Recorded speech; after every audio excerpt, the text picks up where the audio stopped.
안녕하세요 여러분. 오늘의 알바 리뷰는 바로 대학생들의 로망인 알바, 영화관 알바에 대한 리뷰입니다. 영화관 알바가 하는 일에 대해서 설명을 드리면, 영화관 알바의 업무는 플로어와 매점으로 나뉩니다.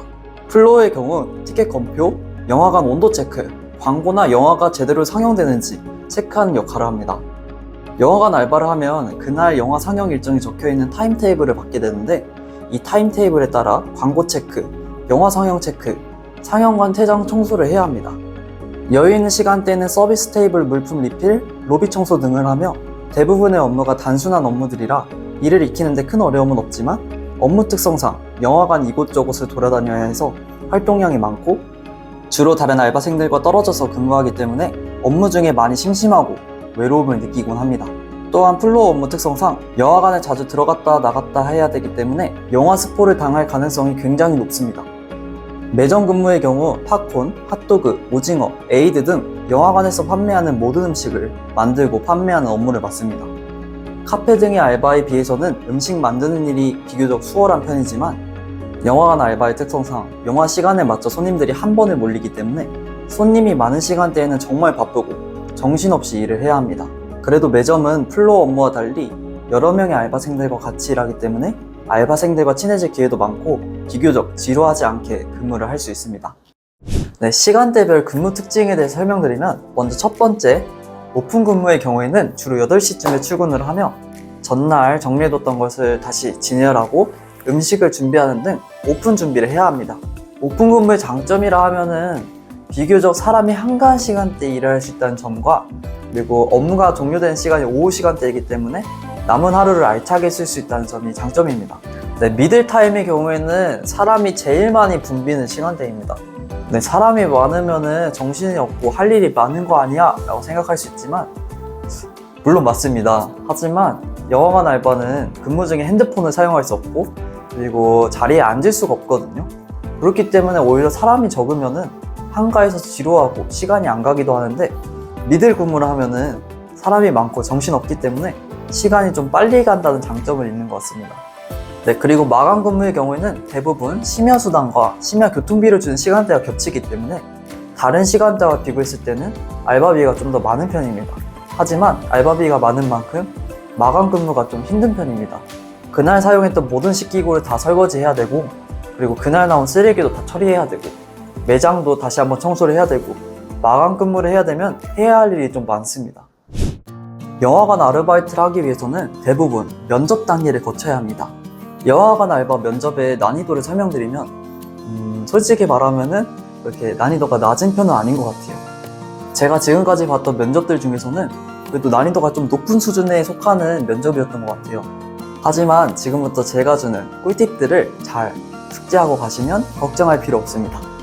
영화관 면접 알바 질문에 대해서 설명을 드리면, 일단은 지원 동기로 시작하고, 그리고 지원서를 바탕으로 내는 개인 질문, 그리고 공통 질문, 그리고 어떤 업체들 같은 경우에는 역할을 나눠서 역할극을 하는 롤플레잉 면접도 진행됩니다. 또한 업체별로 면접 스타일은 다르겠지만 대부분 1대1 면접이 아니라 여러 지원자들과 같이 면접을 보게 됩니다. 면접에서 조금이나마 인상이 남을 수 있는 꿀팁들을 몇 가지 드리자면, 우선 여러분이 영화관과 도보 한 10분에서 15분 거리에 있다. 그러면은 집이 가깝다는 것을 강조하셨으면 좋겠습니다. 대부분의 영화관 알바는 고정적인 스케줄이 있는 게 아니라 그 주, 그리고 그 다음 주, 매주 변동돼서 이 일정이 나오기 때문에 이번 주는 오전에 근무하더라도 다음 주에는 오후 마감을 맡을 수도 있는 거고, 이렇게 변동될 수 있는 사항들이 많은데, 그렇기 때문에 집이 가까워서 심야 시간에 알바를 할 수 있다든가, 아니면 휴학생이라서 시간이 많다든가, 이러한 점을 영화관에서 굉장히 선호합니다. 따라서 본인이 휴학생이거나 또 집이 가깝다, 그러면은 면접 때 꼭 그것을 강조하셨으면 좋겠습니다. 또한 모든 서비스 업체에서 예의 바르고 사교성이 좋은 사람을 좋아하겠지만, 특히 같이 근무하는 인원이 많고 또 손님도 많은 영화관에서는 이 점을 더 강조하시는 것 같아요. 면접뿐만이 아니라 서류 합격 후에 거는 전화, 그리고 면접을 끝나고 영화관에 나서기까지 모든 과정이 어떻게 보면은 면접에 포함되기 때문에 서류 합격 전화도 건성건성 받지 않고 되게 예의 바르고 힘 있는 목소리를 받으셨으면 좋겠고, 또 면접 과정에서도 다른 지원자들 의견에도 끄덕끄덕 하면서 공감해주고 귀 기울여 듣는 모습이 영화관 알바에선 더 좋은 평가를 받을 수 있는 방법인 것 같습니다. 이러한 소소한 꿀팁 꼭 참고해 가셨으면 좋겠고, 혹시라도 이것을 듣고도 불안해하시는 분들을 위해서 제가 직접 CGV 면접을 봤을 때 받았던 질문과 그리고 어떻게 대답했는지에 관한 문서를 제가 영상 설명란에 공유를 해놨습니다. 영화관 알바 보기 전에 직접 한번 읽어보시고 연습해보시면 분명 큰 도움 될 겁니다. 많은 대학생들의 로망, 영화관 알바의 장점을 설명드리면, 우선 대기업이다 보니까 아무래도 복지가 굉장히 좋습니다. 주휴수당, 심야수당, 그리고 심야 교통비, 그리고 휴일수당까지 모두 받을 수 있습니다. 그것뿐만이 아니라 업체마다 물론 차이는 조금 있겠지만 영화 무료 티켓도 받을 수 있고, 또 근무자는 매점을 할인된 가격으로 이용할 수 있습니다. 특히 CGV 같은 경우에는 근무 성과에 따라 마일리지 지급받아 영화 티켓이나 매점에서 교환받을 수 있는데, 이러한 혜택과 복지들이 영화관 알바를 하면서 좀 만족스러웠던 장점이었던 것 같습니다. 두 번째 장점은 근무 환경입니다. 여러분들이 힘든 선발 과정을 통해 영화관 아르바이트생이 된 것처럼 다른 알바생분들도 서류와 면접을 뚫고 일하시고 계신 것이기 때문에 대부분의 분들이 되게 친절하시고 되게 좋으신 분들이었던 것 같아요. 매장마다 물론 차이는 존재하겠지만 대부분은 알바생들과 어울릴 수 있는 기회가 많이 주어지기 때문에 좋은 인연을 만날 수 있다? 이것도 영화관의 장점인 것 같습니다. 근무 환경에는 사람뿐만이 아니라 영화관은 정시 출근, 정시 퇴근을 보장하고 있기 때문에 추가 근무를 할 수 있는 가능성은 거의 없고, 혹시라도 추가 근무를 시킨다 하더라도 아마 영장 수당을 포함해서 지급하기 때문에 근무 시간으로도 큰 불편함은 없었습니다. 그리고 제가 여러 알바를 하다 보니까 이렇게 더운 날 시원한 에어컨 맞으면서 실내에서 일할 수 있다는 것만으로도 너무 감사하더라고요. 네, 그리고 마지막으로 선정한 영화관 알바의 장점은 바로 영화관만의 유니폼입니다. CGV, 롯데시네마, 메가박스 모두 고유의 유니폼이 존재합니다. 영화관 알바를 해야만 입을 수 있는 특별한 유니폼을 입고 근무할 수 있다는 점도 영화관만의 감성이라고 할까요? 영화관 알바의 장점 중 하나인 것 같아요. 네, 장점이 있으면 단점도 있기 마련이죠. 영화관 알바의 첫 번째 단점은 근무 시간 중에는 휴식이 거의 불가능하다는 점입니다. 물론 법적으로 주어진 휴식 시간만큼 휴게 공간에서 쉴 수 있는 시간이 있지만, 대부분의 영화관 알바의 경우에는 근무 중에 휴대폰 사용이 금지되며, 그리고 업무 중에는 앉지 말고 서서 일해야 되기 때문에 편의점 등의 알바처럼 손님이 없을 때 잠깐 앉으면서 숨을 돌릴 시간이 없습니다. 물론 사람은 적응의 동물이라서 몇 번 일을 하다 보면은 근무 시간 내내 서 있는 게 점점 익숙해지긴 하지만, 아마 처음 근무하시는 분들이라면 장시간 계속해서 서서 일해야 된다는 점이 많이 힘드실 수도 있을 것 같아요. 네, 두 번째 단점은 아무래도 영화를 스포당할 가능성이 굉장히 높다는 점입니다. 여러분들이 매장에서 근무를 한다면 비교적 스포를 당할 가능성이 적어지겠지만, 여러분들이 플로어 포지션에서 근무를 하게 된다면 사실상 스포는 피할 수 없다고 보면 됩니다. 영화가 잘 나오고 있는지, 그리고 영화관 내 온도는 괜찮은지, 관내 분위기는 괜찮은지 계속해서 체크를 해야 되기 때문에 체크를 하면서 자연스럽게 영화를 볼 수밖에 없고, 그리고 무엇보다도 퇴장 후 상영관 청소를 위해 영화관에 들어갈 때 제일 중요한 엔딩 장면마저 스포당할 가능성이 굉장히 높습니다. 저도 제가 돈 주고 범죄도시 4를 본 적이 없거든요.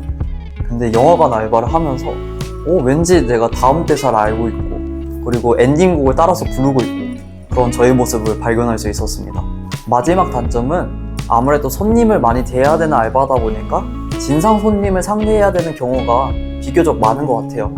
이거는 매장도 그렇고 플로어도 그렇지만, 특히 플로어의 경우에는 관람과 연령에 맞지 않은 손님이 왔을 경우나, 그리고 영화관 같은 경우는 모바일 티켓이나 종이 티켓만 입장이 가능한데, 입장 가능하지 않은 양식의 티켓을 가져왔을 경우, 이런 거에 대해서 응대를 하다 보면 물론 많은 손님들께서 굉장히 친절하게 알바생분들을 잘 대해주시지만, 기억 속에 남는 것은 일부의 진상들이잖아요.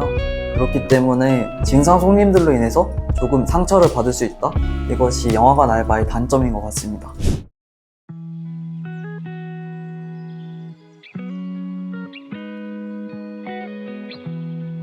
네, 여러분, 영상은 잘 보고 오셨나요? 마지막으로는 제가 직접 영화관 알바가 과연 꿀알바인가 점수를 매겨 평가해 보려고 합니다. 업무 강도는 7.5점을 주었습니다.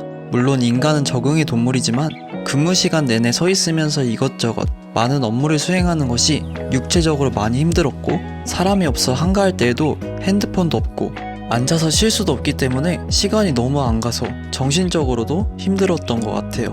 네, 다음은 진입장벽 점수입니다. 진입장벽 점수는 6.5점을 주었는데 일단 서류 전형과 면접 전형을 통과해야만 영화관 아르바이트를 할 수 있기 때문에 선발 과정으로 인해서 진입장벽 점수가 높아졌습니다. 마지막 근무 만족도 점수는 6.5점을 주었습니다. 복지와 주변 사람들 그리고 영화관만의 유니폼 등으로 인해서 알바하는 동안은 너무 재밌고 좋은 추억도 많이 남기고 이랬지만 그럼에도 불구하고 업무 강도로 인해서 일이 너무 힘들었기 때문에 근무 만족도 점수를 더 높게 줄 순 없었습니다. 업무 추천 등급은 B-를 주었습니다.